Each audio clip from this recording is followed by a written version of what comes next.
नमस्कार। हमारे चैनल पे आपका स्वागत है।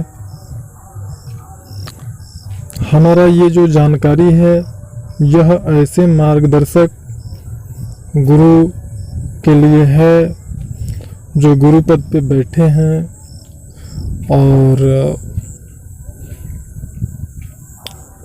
वो शक्तिपात या सिद्धि ट्रांसफ़र जैसी क्रियाओं को बड़े धड़ल्ले से थोड़े बहुत आर्थिक लाभ के लिए कर रहे हैं। तो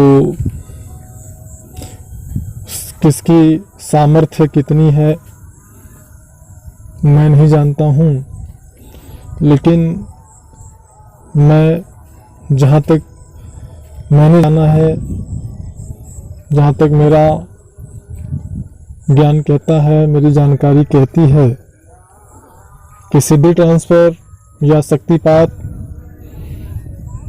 एक ऐसी क्रिया है, आप इसको समझ सकते हैं। अगर आप एक निश्चित उच्च अवस्था को प्राप्त हैं तब तो मुझे बहुत ज़्यादा इस विषय में बोलने की आवश्यकता नहीं है, लेकिन अगर जो ऐसे मार्गदर्शक या गुरु हैं जो गुरु पद पे आसीन हैं और एक निश्चित उच्च अवस्था नहीं प्राप्त है, फिर भी शक्तिपात और सिद्धि ट्रांसफ़र की जैसी क्रियाओं को अंजाम दे रहे हैं, कारण क्या है ये उनकी व्यक्तिगत बात है, उस पर हम कुछ नहीं बोलेंगे।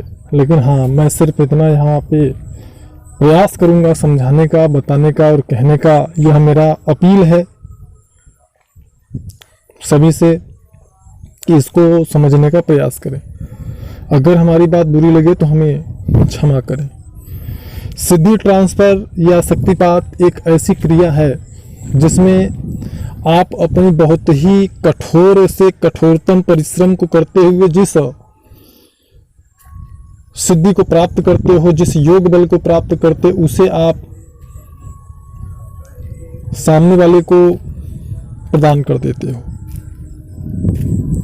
तो आप शक्तिपात करते हैं तो भी और सिद्धि को अगर हस्तांतरित करते हैं तब भी दोनों अवस्थाओं में आपका योग बल का एक निश्चित मात्रा उसमें लगता है, खर्च होता है। साथ ही साथ जिस व्यक्ति को आप सिद्धि ट्रांसफ़र कर रहे हो या जिस व्यक्ति पर आप शक्तिपात कर रहे हो, निश्चित रूप से प्रकृति के नियम के अनुसार वह व्यक्ति उस वस्तु, उस सिद्धि के लिए या उस योग बल को प्राप्त करने की योग्यता उसमें नहीं है, पात्रता उसमें नहीं है, अथवा वह व्यक्तिगत रूप से कठोर से कठोरतम परिश्रम करके उस शक्ति को प्राप्त कर सकता है।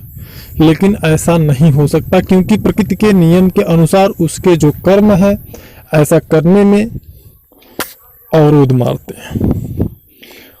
आपने देखा भी होगा और सुना भी होगा, ऐसे बहुत सारे साधक हैं जो कि सालों साल से परिश्रम कर रहे हैं, लेकिन एक छोटी से छोटी सफलता भी आध्यात्म में उनको प्राप्त नहीं होती।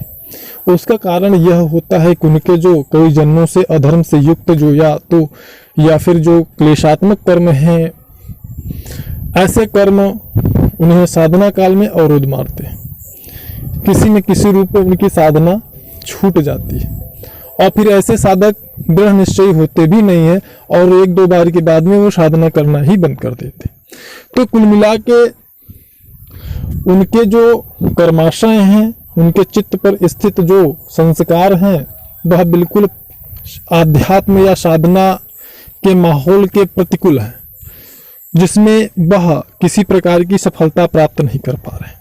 तो ऐसी स्थिति में यदि आप ऐसा करते हैं तो यह क्रिया प्रकृति के नियमों के विरुद्ध है, जिसमें कोई संदेह नहीं है। माता प्रकृति एक साधक के योग बल का पूर्ण सम्मान और आदर करती हैं, जिसके परिणाम स्वरूप यह सिद्धि ट्रांसफर की क्रिया संपूर्ण होती है।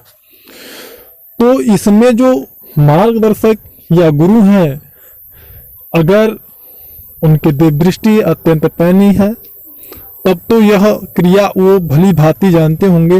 लेकिन जिन लोगों की दिव्य दृष्टि अत्यंत पैनी नहीं है, 40% 35% ही कार्य करती है, ऐसे मार्गदर्शक या गुरु को हम यह निवेदन करेंगे कि आप इस विधि को पहले समझ लें। जिस साधक को आप सिद्धि ट्रांसफर कर रहे हो, सिद्धि ट्रांसफर करने के बदले आपको क्या मिलता है, क्या लेना पड़ता है, उसको समझ लें।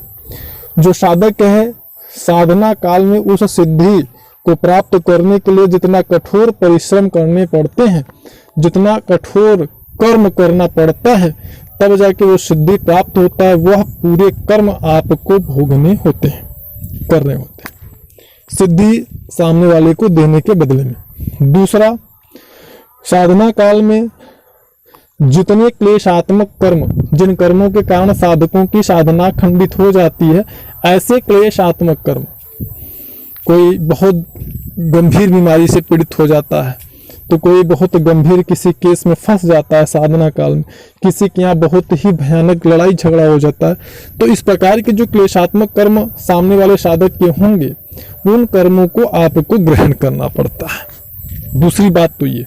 तीसरी बात, उस साधक के कारण, यानी कि आप एक अपात्र को यह सिद्धि या शक्ति को प्रदान करते हो। अगर वह साधक उस सिद्धि या शक्ति का आने वाले समय में गलत प्रयोग करता है, तो उसका खामियाजा स्वयं मार्गदर्शक या गुरु को भुगतना पड़ता है। तो इन सभी चीजों को ध्यान में रखते हुए इस सिद्धि ट्रांसफर या शक्तिपात जैसी क्रिया को अंजाम दें या पूरा करें। बहुत ही योग्य अगर शिष्य है तो ही आप इस प्रकार की कार्यों को करें, अन्यथा थोड़े बहुत धन या अर्थ स्वार्थ के लिए ऐसा न करें, या नहीं तो आने वाले समय में आपको भुगतना पड़ सकता है। हमारी जानकारी, हमारे ज्ञान के अनुसार जो उचित था वो मैंने बताया। अगर हमारी बातें बुरी लगी हों तो हमें क्षमा करें।